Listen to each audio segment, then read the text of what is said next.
কলকাতা পুলিশের data entry অপারেটরের যে পরীক্ষাটা হলো, আউট অফ 70 কত মার্কস পেলে কাট অফ ক্লিয়ার করে পরবর্তী পদক্ষেপের দিকে চান্স পাওয়া যেতে পারে, তার উপরেই আজকের এই ভিডিও। এই ভিডিওতে বিস্তারিতভাবে জানবো বিভিন্ন ক্যাটাগরিতে কাট অফটা কেমন হতে পারে এবং যারা কোয়ালিফাই করছে তারা পরবর্তী পদক্ষেপের জন্য কীভাবে প্রস্তুত হবে। খুব তাৎপর্যপূর্ণ একটা ভিডিও এবং পুরো ব্যাপারটাই একটা নিজস্ব অভিজ্ঞতা এবং অ্যানালাইসিস থেকে ডিসকাস করছি। পরীক্ষার পর অনেকের মতামত কোশ্চেন খুব সোজা ছিল, অনেকে বলেছে কোশ্চেন কঠিন ছিল। আমার অভিজ্ঞতা বলছে কোশ্চেন মিডিয়াম গোছের ছিল, খুব সহজও নয়, খুব কঠিনও নয়।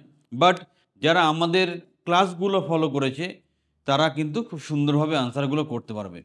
তো যাই হোক, আমরা আজকে এই ভিডিওটা ডিসকাস করব যে ক্যাটাগরি ওয়াইজ কাট অফ কেমন হতে পারে, তাই নিয়ে বিস্তারিতভাবে ডিসকাস করব এবং তারপর ডিসকাস করব এর পরবর্তী পদক্ষেপ, মানে যারা কোয়ালিফাই করবে তাদের পরবর্তী পদক্ষেপটা কী হবে। খুব সুন্দর ভিডিও শেষ পর্যন্ত দেখো, একটা লাইক দাও, চ্যানেলটা সাবস্ক্রাইব করো। The first step towards achieving your dreams is having the right coach. Get the best education with Convolution Educare and make your government and corporate job training dreams come true. Download the app now. তো আমরা category wise সব vacancy মানে কত cut off থাকবে জানাশোনা করবো। আমরা already জানি এটা ডেটা এন্ট্রির 225টা পজিশন ছিল। কলকাতা পুলিশ ডিপার্টমেন্ট থেকে ডিরেক্ট পরীক্ষাটা অর্গানাইজ করেছিল এবং এই 12 তারিখে পরীক্ষাটা হলো। মানে মূল কথায় আসি, যারা আনরিজার্ভ বা জেনারেল আছো তাদের আমার অভিজ্ঞতা অনুযায়ী তাদের ক্ষেত্রে কাট অফ থাকবে 43 থেকে 45-এর মধ্যে। যারা ইডাব্লিউএস তাদের 39 থেকে 43-এর মধ্যে। যারা ওবিসি এ তাদের 36 থেকে 37-এর মধ্যে। ওবিসি বি 38 থেকে 39-এর মধ্যে। এসসিদের 31 থেকে 32-এর মধ্যে। এসটিদের 25 থেকে 26-এর মধ্যে। এটা সম্পূর্ণ আমার অভিজ্ঞতা থেকে আমি অলরেডি বললাম।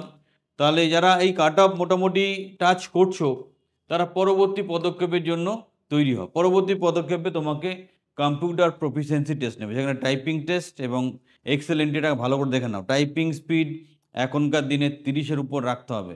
খালি ঘরে বসে কম্পিউটারাইজ কাজ করব সেই স্বপ্ন দেখলে হবে না, তার জন্য তোমাকে তৈরিও হতে হবে।